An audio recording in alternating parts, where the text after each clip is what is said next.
Hello students, ये unit 4 शुरू करने जा रहा हूँ। उससे पहले जो यूनिट 3 के जो मैंने नोट्स हैं वो बिल्कुल सिंपल यूनिट हैं, उसको मैंने ग्रुप में भेज दिया है।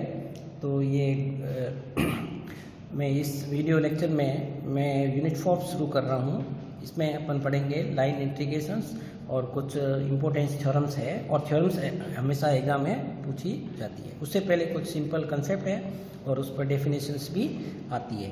लाइन इंटीग्रेशन क्या होता है? सम्मिश्र चरों के निश्चित समाकलन को प्राय रेखीय समाकलन भी कहते हैं। जैसे रियल वेरिएबल्स के होते हैं इंटीग्रेशन, उसी प्रकार कॉम्प्लेक्स जो वेरिएबल्स है उसका भी इंटीग्रेशन होता है।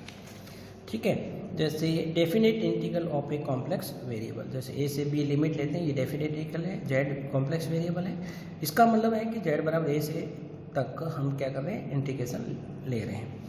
इसमें थोड़ा सा डिफरेंस ये है कि इसमें जो कर्व होगा वो किसी भी पाथ के अनुदिश हो सकता है। कहने का मतलब है कि जो इसकी जो वैल्यू है उसका मान पथ पर निर्भर नहीं करता है, यानी पाथ पर डिपेंड नहीं करता है। आप किसी भी पाथ में जाए, जैसे यहाँ से यहाँ, ये जैसे ए से बी आप इस पाथ से गए, ए से बी इस पाथ से गए, या ए से बी इस पाथ से गए, किसी के पाथ पे भी जा सकते हैं, उस पर वो डिपेंड नहीं करता है।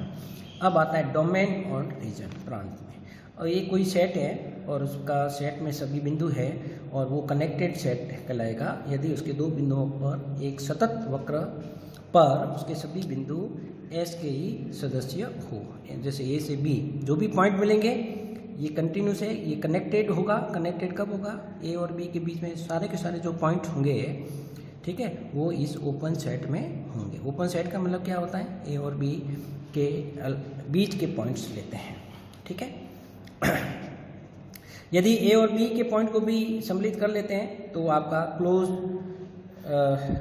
डोमेन कहलाता है। उसके बाद में एक इम्पोर्टेंट डेफिनेशन आती है कंटूर की। What is contour? कंटूर क्या होता है? ठीक है, छोटी छोटी डेफिनेशन पूछ सकते हैं। नियमित चापों की सतत श्रृंखला को कंटूर कहते हैं, यानी चाप जैसे ये चाप है, ये कंटिन्यूस चाप होने चाहिए। कंटिन्यूस का मतलब कहीं भी ब्रेक नहीं होने चाहिए। तो ये जो सीरीज बनती है ये आपका कंटूर कहलाता है। और ये कंटूर आपस में, इसके एंड पॉइंट आपस में कनेक्टेड हो जाते हैं तो वो क्लोज कंटूर कहलाता है। एक होता है सिंपली कनेक्टेड या एकश संबंध प्रांत। एक ऐसा प्रांत डी, यानी एक डोमेन होगा जिसमें प्रत्येक समवर्त वक्र, यानी समवर्त वक्र का मतलब क्या? क्लोज कर्व से बिना बाहर आए, यानी इस कर्व से बाहर नहीं आना है, और पूरा का पूरा उसको एक पॉइंट पर क्या करते थे, संकुलित कर दिया जाता है। तो ये आपका सिंपल कनेक्टेड रीजन कहलाता है। ये इंपॉर्टेंट डेफिनेशन है, इसको एग्जाम में भी अक्सर पूछा जाता है। एक आता है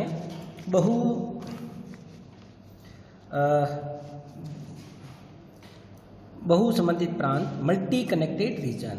यदि एक प्रांत एकश संबंध प्रांत नहीं, एकश संबंध प्रांत नहीं है, जैसे ये एक डोमेन है, इसके अंदर एक और आ गया, इसके अंदर एक आ गया, तो ये मल्टीपल कनेक्टेड हो गया। ठीक है, तो यानी इसको हम एक बिंदु पर संकुचित नहीं कर सकते।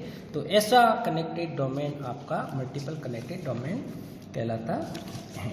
अब आता है आपके लाइन इंटीग्रेशन की बात। फर्स्ट प्रिंसिपल ऑफ एब इनसो मेथड कहते हैं। जैसे x बराबर 0 से x बराबर b, a बराबर g से b है, ये छोटे छोटे कंटिन्यूस क्या है, चार पे एक तरह से ये कंटूर है। तो हम a बराबर 0 से b को छोटे छोटे जो है ना z1 z2 z2 सबको जोड़कर इसका इंटीग्रेशन लेते हैं, तो ये इसका इंटीग्रेशन क्या आता है, ये आता है। ठीक है, और अगर ये क्लोज है तो हमेशा क्लोज कर्व के लिए सी डी जेड क्या आएगा, 0 आएगा, क्योंकि ए से बी है, बी माइनस ए क्लोज है, ए और बी पॉइंट कनेक्टेड हो जाते हैं। ये देखो, तो क्लोज कंटूर के लिए ये सी से एफ जेड डी जेड, यानी ए से B F Z D Z की वैल्यू क्या आएगी, 0 आएगी। और नहीं तो हम ऐसे इसको क्या करते हैं, सिंपल इंटीग्रेशन करते हैं। उसके बाद में आता है मोस्ट इम्पोर्टेंट थ्योरम है कॉशी थ्योरम। कॉशी थ्योरम, पहले तो इसका कॉशी थ्योरम का आपका स्टेटमेंट एग्जाम में पूछ लेते हैं। आपको एक इसका स्टेटमेंट याद रखना है कॉशी थ्योरम का। सबसे पहले स्टेटमेंट समझो कॉशी थ्योरम की, मोस्ट इंपॉर्टेंट है। यदि एफ जेड एक नियमित फलन हो, होते हैं, यानी रेगुलर फलन होना चाहिए। और एफ डैश जेड, देखो ये एफ जेड का क्या डिफरेंशिएबल है, एक संवृत कंटूर का मतलब क्लोज कंटूर के अंदर और ऊपर प्रत्येक बिंदु पर वो क्या हो, सतत हो क्लोज कंटूर हो, तो अपन जानते हैं क्लोज कंटूर के लिए एफ जेड डी जेड क्या हो, 0 हो। हम अब इसका प्रूफ चेक करते हैं।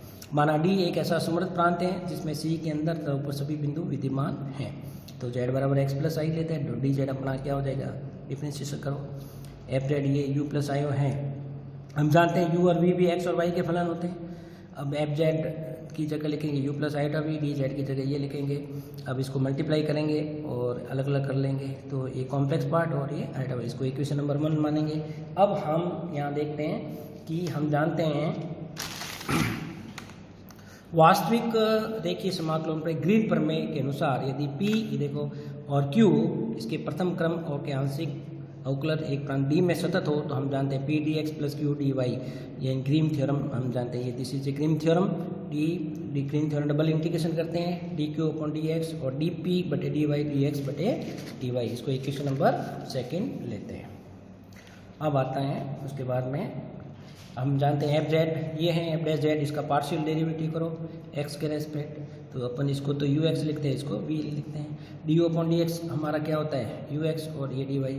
अब हम यहाँ सी आर थ्योरम लगाते हैं, सी आर थ्योरम में क्या होता है यू एक्स वी वाई होता है और U Y minus V X, वो लगाया, तो इसका मतलब एफ डैश है ये डी में भी क्या होता है सतत होता है, तो सतत हैं तो ग्रीन प्रमेय की सभी शर्तें लागू होती है। तो हम ग्रीन प्रमेय में हम देखो डी पी बटे ये वैल्यू रख देंगे, ठीक है, D V upon D X minus D U upon D Y, है ना। देखो D U upon D X की value, D U upon D U X किसके बराबर है वी एक्स के, वी यू वाई, है ना, ये वैल्यू रखी। तो देखो ये यू एक्स, अब यहाँ अपन क्या करते हैं सी आर थ्योरम लगाते हैं, तो यू एक्स और ये वी एक्स अपॉन ये क्या है यू अपॉन वी वाई के बराबर है, तो ये कट गया तो ये 0 आ गया।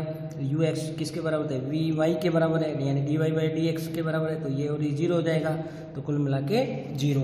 तो ये जो कॉसी थ्योरम आपको कह रही थी ना सी एफ डैश जेड 0 होता है अंदर और बाहर प्रत्येक बिंदु पर सतत हो, तो वो भी सतत हो, मोस्ट इंपॉर्टेंट है, इसका स्टेटमेंट याद रखना और इसका प्रूफ भी पूछते हैं। इसी प्रकार एक है कॉसी मूर्सा प्रमेय, इसका भी आप स्टेटमेंट याद रखना।